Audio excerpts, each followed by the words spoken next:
home defense, as you guys well know, is one of the main reasons for firearm ownership.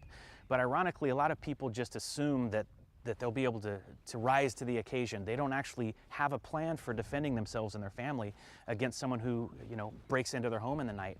As a firearms instructor here out at the site and a veteran police officer, you probably have some good advice, right, Dan? We do, actually, Rich. We put together a whole class called REV Home Defense, and REV stands for Realistic Expectation for Violence.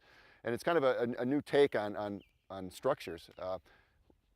Most classes that you take is how to attack from the outside in. Here we're defending from the inside out. Cool, that makes a lot of sense. And we have our willing participant here to be the defender of her home in there.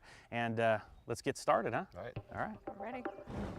Dan, I know you teach your students that if possible, they're gonna arm themselves, call 911, and hunker down and monitor the only doorway into the room they're in. That gives them the tactical advantage. But unfortunately, that's not always an option, right? That's right, Rich. I mean, obviously the best case is to let them come to you, especially if you're hearing noises going on in the house. But like you said, sometimes you can't do that. You've got loved ones in other rooms that you have to go clear the house, at least part of the house to where they're at, so you can either stay there or get out of the house depending on what the circumstances are. Sure. And what are some things that we need to keep in mind when we're doing that kind of deliberate search? One of the common things we want to worry about is these cover lines. You don't want to expose yourself unnecessarily, especially if the bad guy happens to be around that corner that you're looking for. So ideally, staying behind that cover line and what we call slicing the pie, just exposing a little bit of that target each as you go. So hopefully you see them before they see you. Sure. That sounds good. You ready to give it a try? Absolutely. All right. All right. All right, Jess, let's go. Just have a seat on the couch and we'll get going here. So whenever you're ready. Okay. So the scenario is that you're in the house and you hear a window break or a door crash in, and you've got your daughter in the next room that you need to go get.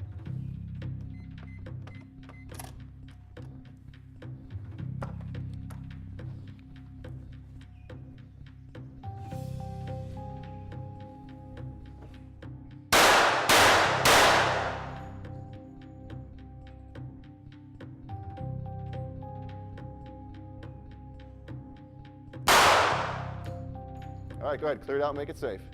One of the things I noticed at this evolution, you didn't have any verbal commands. Can you tell me what you were thinking? Yeah, when I first came out of the room and I see this guy holding a gun in his hand and pointing it at me, he's obviously an immediate threat. And then when I come around here and I see a guy holding a gun to my daughter's head, the only thing I can think about is pulling the trigger. Yeah, absolutely correct. The only time you really want to give verbal commands in a situation like this is to get yourself in a better position to take the shot, and you were clearly within range to make that shot there.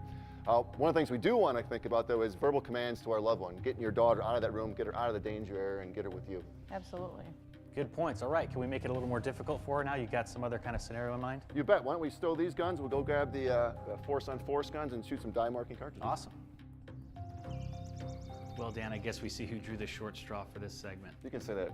The suit fits you, though, so I think it's appropriate. If the suit fits, right? That's what they say. So this is probably the most realistic type of training that a student can get, right? Absolutely. Force-on-force, it's as close as you can get to actually being in a confrontation without actually having live rounds coming at you. And we obviously take some safety precautions, gloves, helmet. And using marking cartridges, right, that are... Right, the weapon systems are modified that they only will accept the specific die marking cartridge, so there's no chance for a live round to be introduced. You don't have to be so happy about it, right? So, all right, well, I'm ready. All right, So am I. head outside and we'll get started. Where you at, Jessica? Here I know you're in here. Try to change the locks. Open the door. The police have been called! Open I have the door. a gun! I told you to stay away! Open the damn door. I have a I gun! told you open the door.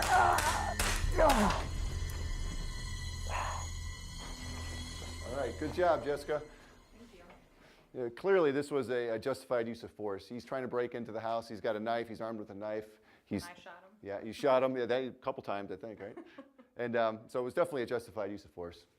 And it's important to also, add scenarios where the use of the firearm isn't necessarily the answer, right? Absolutely. A lot of scenarios end with no shoots. It's de-escalation. A lot of times, just the presence of the weapon, letting the bad guy know that, hey, I'm armed. I'm in the room. The police are on the way is enough to get them to leave. Good stuff, Dan. What'd you think, Jessica? Let's do it again. All right, I'm the bad guy.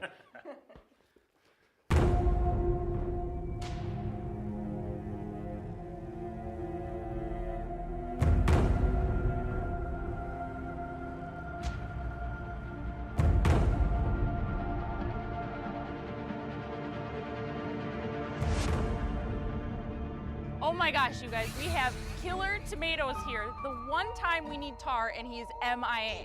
That guy can probably quote the movie Killer Tomatoes. But in his absence, at least we have Jim Cobber. Jim, I'm sure you've dealt with something like this in your experience. Oh, many times overseas, and they're terrible little creatures. Produce products going bad, mean little red rascals. I mean, you just got to eliminate them when you can. You think we could take him out with a 45 ACP? I think that'll do the trick. Let's give it a shot.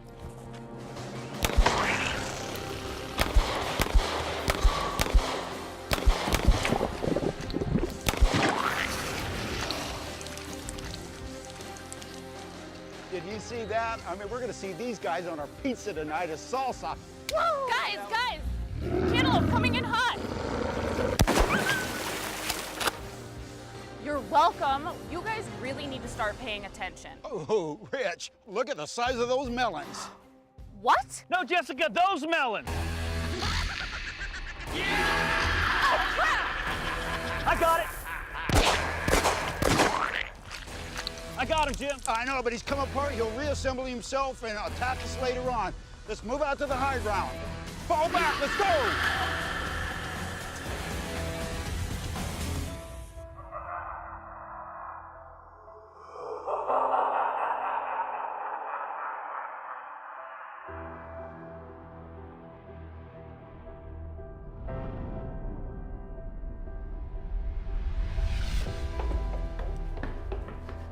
Jessica, you want me to shoot? Yeah, right. I want us to live. Jeez.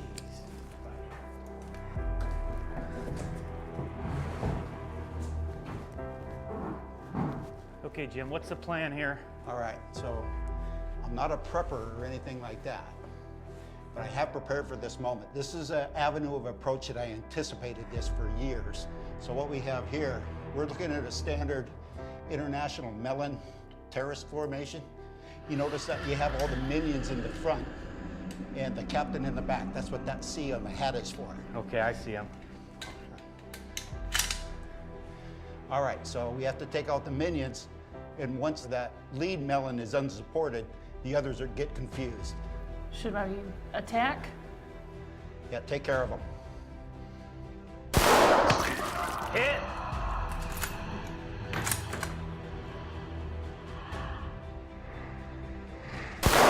Hit. Good job, Jessica. Keep that up. All right, get them all, get them all.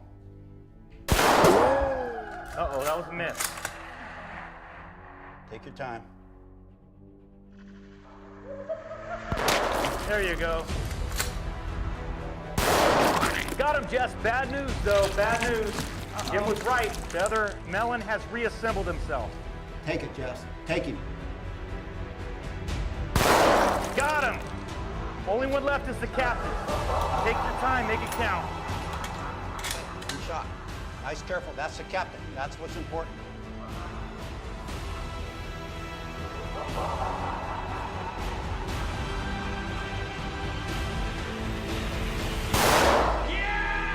Hit his ear off, it looks like.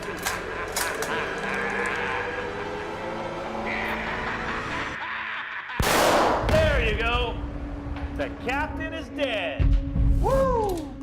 Nice shot. That boy will never be reassembled. Open the door. I told you to stay away! Open the door.